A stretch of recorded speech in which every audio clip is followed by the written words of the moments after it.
All right, I'm going to read 2 poems off on my phone, and then if I can fit in just a third one, I'm going to read it from my book, my journal over here. So these aren't published yet.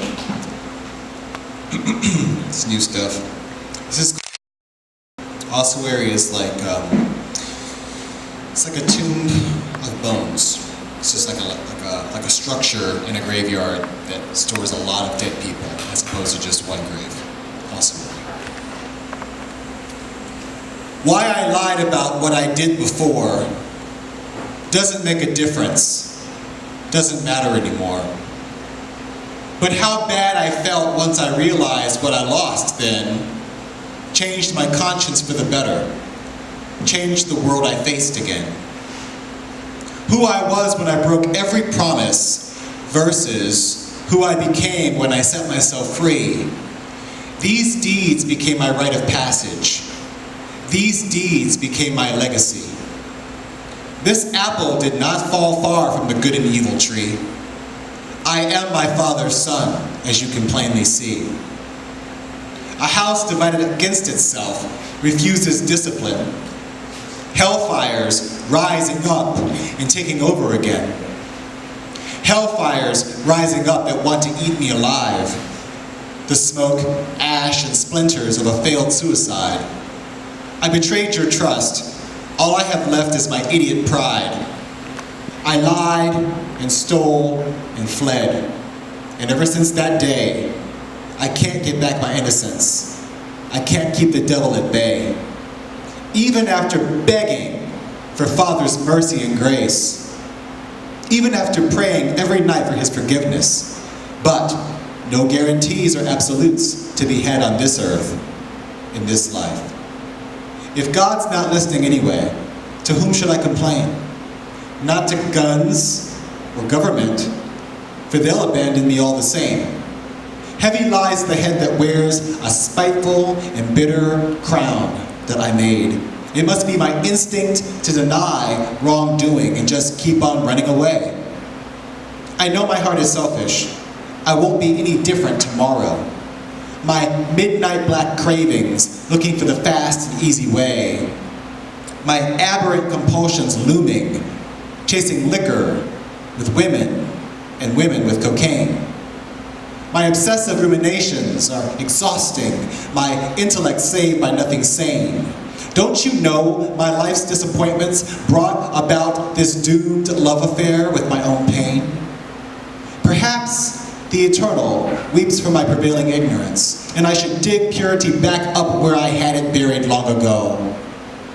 But if Jesus had also come to you in a dream, kissed and washed your wretched feet, could you turn down the promise of salvation?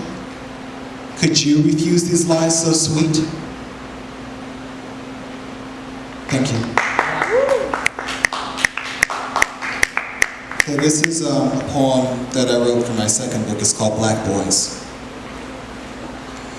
Before we even know the first thing about who we are, we have to prove to everyone, including ourselves, what we are not. Like an ill repute of being cursed at birth, presumed guilty, or worth more dead than alive. We can usually expect in our own country, in our own city, in our own homes, to never receive the benefit of doubt. The first to be convicted, the last to be exonerated.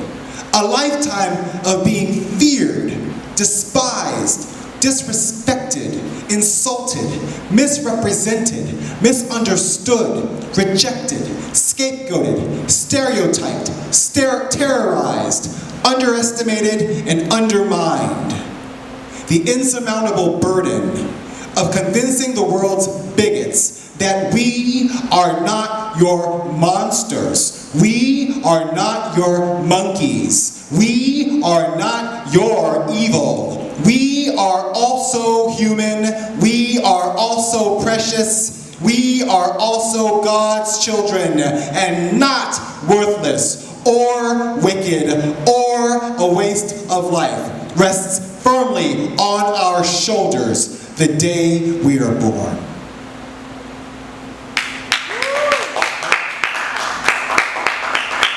Thank you. Okay, one more poem. Hand it over to my friend Michael here with my camera. Okay, this one's kind of like a bizarre one. It's kind of funny. It's called Vex. The exceptional I will uphold to transgress, although my dissensions may be expunged in excess. So few breathing rooms in words reserved for argument, so much headspace compulsively emptied out for rent. I am urged to trade in the cruel, serrated thoughts I feel protected by, for the bland, conformist comforts of getting drunk and high. As if a cabana in a Key West paradise awaits me after retirement. Oh, but I would arrive at their cabal with my monkey's paw, reply to their lies with my cynical wit, another cautionary tale of banishment. I court an audience with my petulance as I travel through the looking glass of eventuality, a refutation where he looks conclude by conceit. Intimidation lurking behind dark shades and behind the veils of Napoleonic smiles. I am going postal with the white snow hypnotism of blue hotel televisions, providing no escape from the paralysis outside, convincing myself that the opposing force is a present threat, a valid omen of death, paranoia only a perversion of my unfortunate circumstance. My objection to forgiveness will not wait for my situation to change, for a pinwheel mask of opposing emotions, passionately critiquing my intentions as curiosity gives chase. The characters of my trashy life revel in their involuntary bodies filled with fucks and magic. But when they want me for murders I did not commit, I want to hurl myself anonymously from ledges.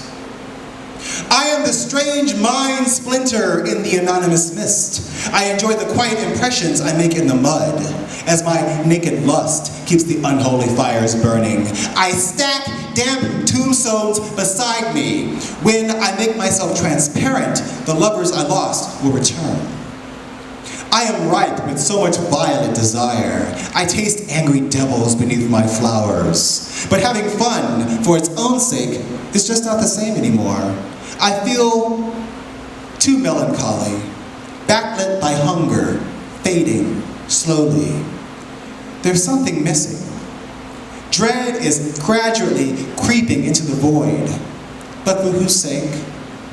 I am a lost man, seeking the shelter of sex, while a crowd watches, placing bets on my failure.